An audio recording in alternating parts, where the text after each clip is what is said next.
Two bears, one cave.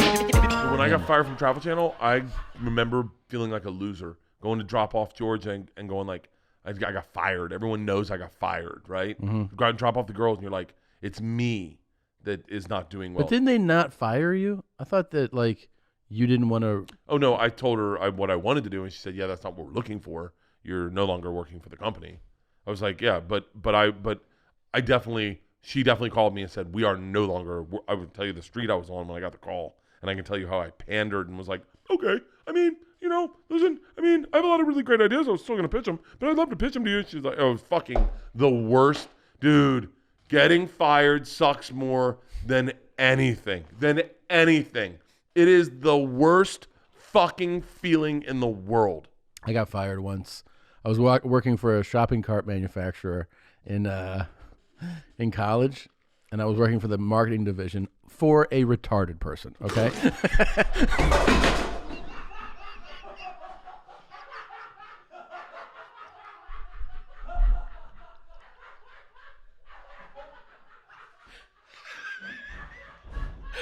you're gonna knock the fucking set over!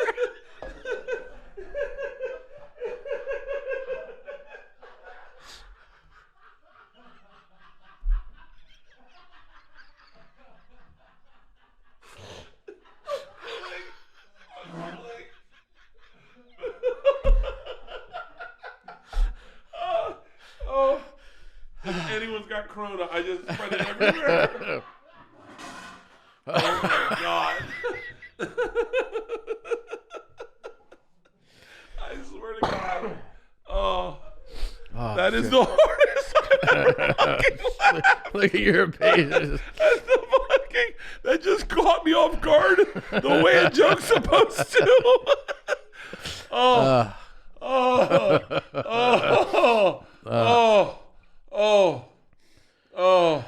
This was like... Oh, I'm not going to give ownership.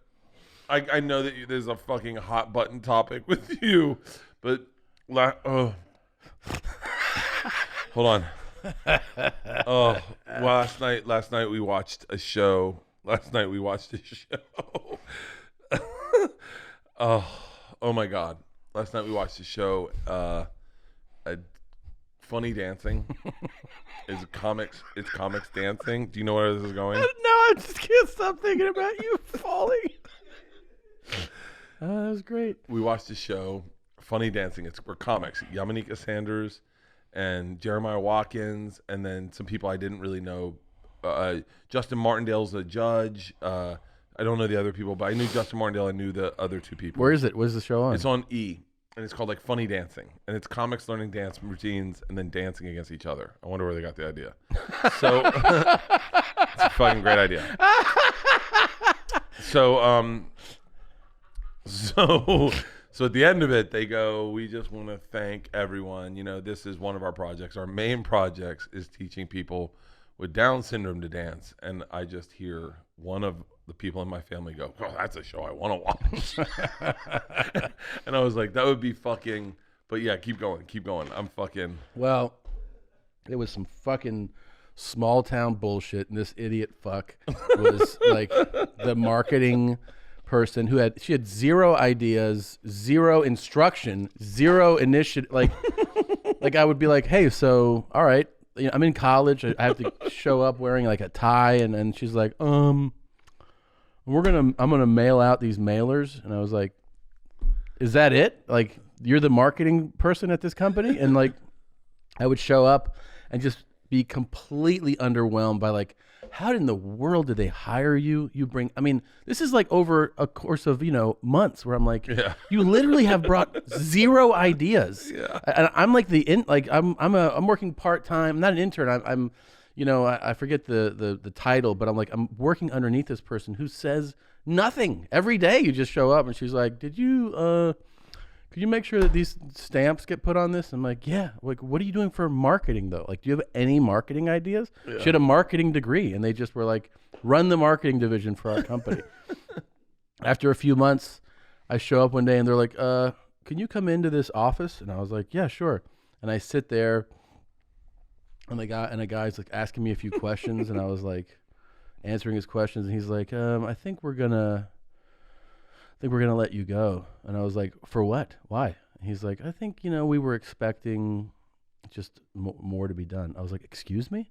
He's like, yeah, we just, we had like higher expectations. I was like, you realize that you hired me, told me to work underneath this person who for 3 months hasn't suggested one, like she runs the division. I'm supposed to work for her. Yeah. Has 0 ideas, has told me to mail things.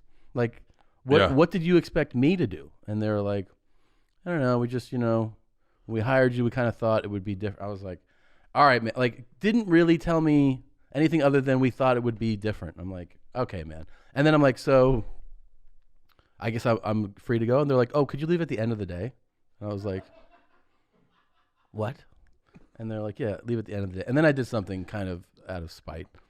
What? I went to the mailing room and I mislabeled all the things that were going to be shipped out. So I took, like, if this was supposed to go to Arkansas, I put Nebraska on it. If it was supposed to go to Ohio, I put New Hampshire, and I mispackaged all of them, like hundreds of things. It's smart. Yeah. But also it was so deflating. Even though I felt like it was no justification for it, to feel it fired, it was like, ooh. Yeah, it really kicks you in the balls, man. When I got fired from Barnes and Noble, I came back to my apartment. Everyone knows I got fired in the basement for working out in my underwear. Well, technically, I think I was really naked, but I'll say underwear just to be safe. And when Dwayne fired me, he pulled me in and he was like, "You've been spending a lot of time in the basement." I was like, "Yeah." And by the way, because you didn't tell them that you didn't think there was a camera in there. I didn't know there was a camera. And so if you took the freight elevator, you had the freight elevator, so no one could come in on you. So if you went to the freight elevator of the basement, you had the whole basement to yourself. Like, so you could just sit there. No one could find you. No one could come get you. No one could call for you. You could just hang out there and then go up. And when you went up, be like, "Oh, I've been in the basement." And they were like, "We were looking for you." I was like, "Oh, I just went down." And so now, in all fairness, what city are you in? New York City, Astor Place, the Astor Place Barnes & Noble. There was no air conditioning in that Barnes & Noble. Ugh. None. And it was the dead of the summer. And I didn't have an air conditioning unit in my apartment. So at night, I would put shirts in the freezer, freeze them soaking wet, and put them on in the middle of the night and go back to sleep. That's how fucking hot it was. It was the hottest I've ever been in my life that I remember ever. So my sister comes up. Ugh. My sister comes up to visit. And I go into work. And a week before, Dwayne had had me come in early on a Saturday for a manager and training meeting. And then at the end was like, "So you think you want to be a manager?" And I was like, "No." And he was like, "What?" And I was like, "Who the fuck wants to be a manager at a Barnes & Noble?" And he was like, "I'm a manager at Barnes & Noble." And I was like, "I mean, that's good for you, but like that's not what I want to do." And I remember saying to him, "I'm a comedian." And he went, "No, you're not. You work at Barnes and Noble." and I was like, "Ooh." So I get fired. I go into the office. Dwayne's like, "You spend a lot of time in the basement?" And I said, "Yeah." And he goes, "We have cameras down there." And I was like, "I did not know that." And he's like, "You're fired." And then I just went, "I quit." And he went, "Huh?" And then I was like, I quit anyway. I don't even fucking want this job." And then he was like, "Great." Yeah. And so I walk out. I go straight back to my sister. It's like 10 in the morning. It's like right when I showed up. It was like, and I used to show up late. I remember at one point he goes, "Hey, what time do you think work starts?" I go like 10ish, and he goes, No, 10. It's at 10. I mean, it starts at 10. And I went, "Oh, okay." And he's like, "Not a little after. It's 10." And I was like, "Oh, yeah." So, I went back to my house. My sister was just waking up, and I was like, I remember walking in and going, "I got fired." She's like, "Why would they fire you?" And I was like, "I don't know." I was working out in the basement. I didn't tell her that. And she was like, "Well, let's get high and get drunk." And I was like, "Fucking great." And we got fucking wasted. What was your next job after that? The door at the Boston Comedy Club. Oh, so okay. I went straight from that to then my birthday happened. That was the summer. I was probably unemployed for March, April, May, June, July, Jesus. August. No. I didn't get fired in July. I got fired in like August, September. Uh-huh. And I was unemployed. I worked at I folded sweaters for a little bit. but it wasn't like a job. It was just like extra cash. I'd do PA stuff. Like I'd be like a PA on a film. Yeah. But it wasn't like, it wasn't steady work. It was just whenever we showed up. And then I got a job working the door at the Boston Comedy Club that on November 4th, 2000, when I was 26 years old, 21 years ago. Fuck, I also had a job out here at a pizza place on Riverside Drive. I would love to see you at closing time just murdering pizzas. No, I just I was still like skinny. It was because a little after I got here. Oh, for real? Yeah. I wasn't that bad, but I remember that, you show up and it was a place where like you order at the counter and then you pick and you kind of walk down the counter. Do you want like a salad? Do you want a pizza? Yeah. And at the end of the counter, there's the register. So first I remember I'm working there and I hate it. I'm just trying to get some money, and the one of the first people like I served, they go, so you just served all this pizza and then you handled cash and then you just went back and served more pizza. And I was like, yeah. And they go, I mean, you think it's unsanitary? I go, I do, but I just work here. I don't. And then the owner was like, he goes, oh, hey, I heard you answer the phone. Could you answer the phone and say, I forget the name of the place, but could you say like, hi, thanks for calling Riverside Pizza. Would you like to try this, blah, blah, blah. And I was like, no. And he goes, no. He goes, that's how I have people answer the phone. I go, dude, that's gay as fuck. And he goes, interesting choice of words. I'm gay.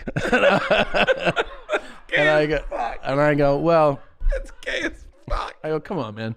And I go, okay. So I answer it like once like that, and I was like, I can't say that. So as soon as he walks away, I just go like, yeah. Like I start answering the phone like, what do you want? And so I'm working there for a while, and and then one day, I mean, I was so miserable. I'm supposed to be in at like 10 or something. Yeah. And at like 9:30, I was like, there's no way I'm going in there. So I just call and I go, I'm stuck on this. I got diverted. I was visiting. And they were like, he's like, what? And I go, I won't be back for a few days. And he's like, okay. And then I won't be back for a few days. Yeah, I was like, I'm gonna take some vacation time, boss. He's like, you don't get vacation time. It was so bad. And then like a week later, I was like, no, I definitely need money. So I called him. I was like, hey, so can I come in? He's like, what are you talking about? He goes, you don't work here. I was like, that's because of the flight. And he's like, no, you can't just quit for a week and then come back. I go, why not? And he's like, because we can't rely on you. And I was like, all right, man. Bert and Tom, Tom and Bert. One goes topless while the other wears a shirt. Tom tells stories and Bert's the machine. There's not a chance in hell that they'll keep it clean. Here's what we call two bears, one cave.